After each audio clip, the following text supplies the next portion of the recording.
this is something that comes along every now and then in generation, and it's special.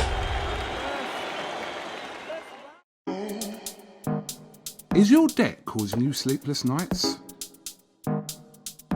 Knock your debt out with Debt KO. And your debt won't be the only thing keeping you up at night. Debt KO, free, impartial advice on all your debt.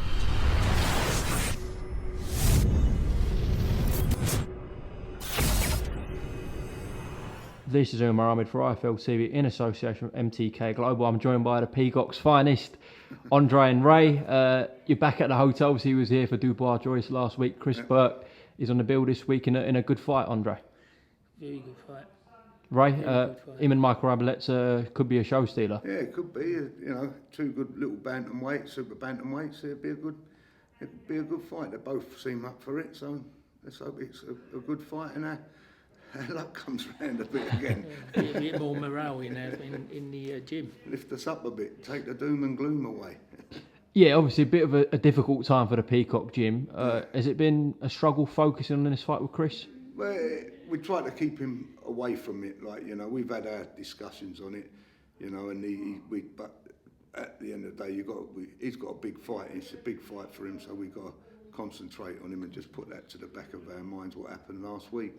Definitely. I will ask about last week. Firstly, I think it's important to address that Joe boxed really well, didn't he? Yeah, you've got to give it to Joe, yeah. Got to give it to him, you know. He's in the limelight now. He should, you know, accept it and enjoy it. Mm. Yeah. You know, let's hope he goes on and fulfil his dreams and be a world champion, because he's done everything in boxing. He's won Commonwealth medals, he's won Olympic medals, he's won the British and Commonwealth title as a pro, and the European. So next step for him is a world, and I hope he goes and wins the world championship. Well said.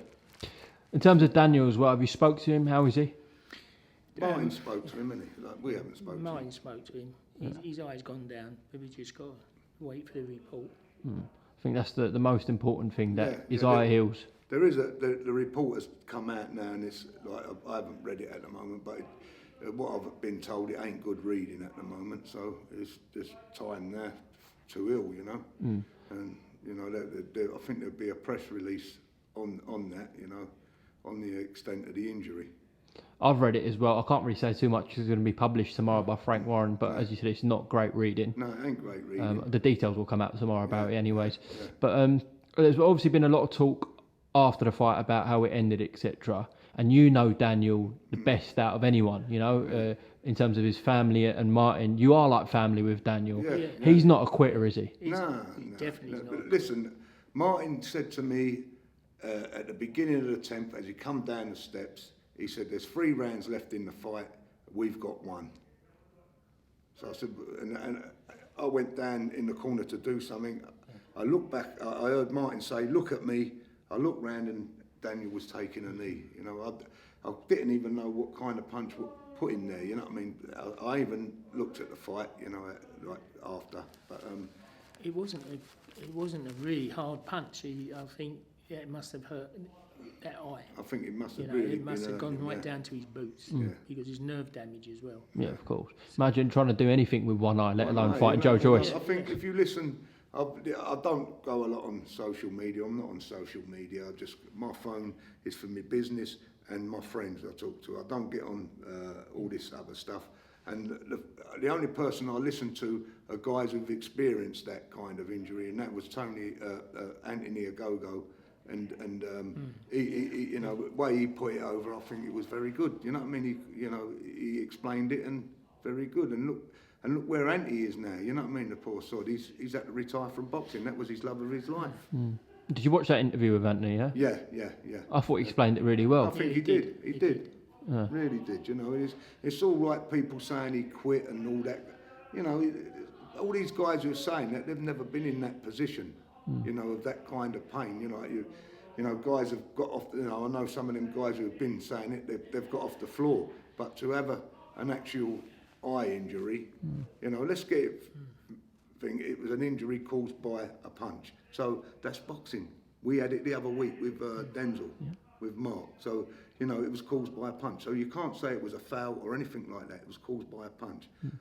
That punch and you know, like a load of punches going in that area of his part of his head. You know, that's the barbaric part about the sport we love. You know, but it's different to if he dislocated his shoulder or broke his hand and then jacked it in. That's a bit different. But it's your vision. Even a cut eye would have been better. You know, mine, we could have sorted it. Yeah. But when you got that, you don't know what's behind that. Only Daniel. And I spoke to Denzel Bentley, your boy, yesterday. I only just put the interview out today, so I'm not sure he's seen it. I think you made a very good point in terms of Daniel had to take his own life into his own hands. Do you know what I mean? That wouldn't have affected you, it wouldn't have affected Martin, it wouldn't have affected the doctor, the referee. His eye is only going to affect him. Yeah, at the end of the day, he's a young man. He's providing for his family, right?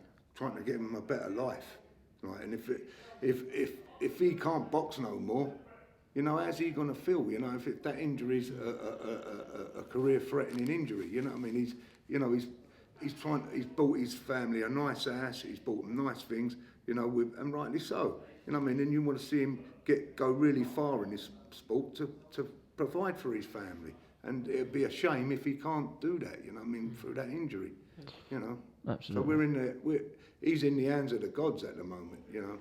And all them people who said he's a quitter and all that, you know what I mean, I think they should have a little look at themselves there. Because anybody who gets in that ring, right, and do what they do, these fighters, then they do, you know, they're not quitters. No, they're not cowards They're either. not cowards. Well, a lot of people, like from the Monday, Tuesday onwards this week, have given a lot of support to Daniel. Rightly so. In boxing, big names as well. I mean, Anthony Joshua reached out to him. I appreciate that from Anthony. That's nice. Yeah. Unfortunately, there have been, as you said, there was a lot of people doubting Daniel's heart, etc., and some questioning whether he was injured at all. Did you see that? No. Listen, like I say, I don't get on social media. I have a look at a couple of little things now and again, but I'm not one of them ones who get up and, like I said, we've all took criticism as a team. We've took it, and we just have to let it go over our heads, you know. At the end of the day, he was in front. Yeah. He wasn't losing. He was in front on the scorecards with the judges. He's not going to quit, and obviously he knows what the injury is and how bad it's hurting him. Yeah, absolutely. But at that age, 23, he don't want to lose his sight. No. Yeah, it could ruin his life. Yeah. You know what I mean? At the moment, everything's up in the air. We don't know what extent the injury is till everything goes down. You know what I mean? We know, we've seen the doctors. You know, the doctors have put a report out. So we just have to see what time does, and that's all you can do. But just a final word on this, he'll bounce back and achieve big things, won't he, one day, Daniel? Yeah. If everything's okay, he'll be back. It's just like it was just like with Denzel. You go along, you're winning, right? So you just take things as for granted.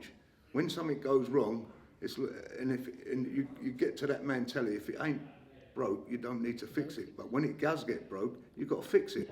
And that's what we've got to do. If we're worth our salts as trainers, now we've got to put certain things right. And we know, you know, we're not silly. We know where we went wrong and where we went right. So we've got to address them.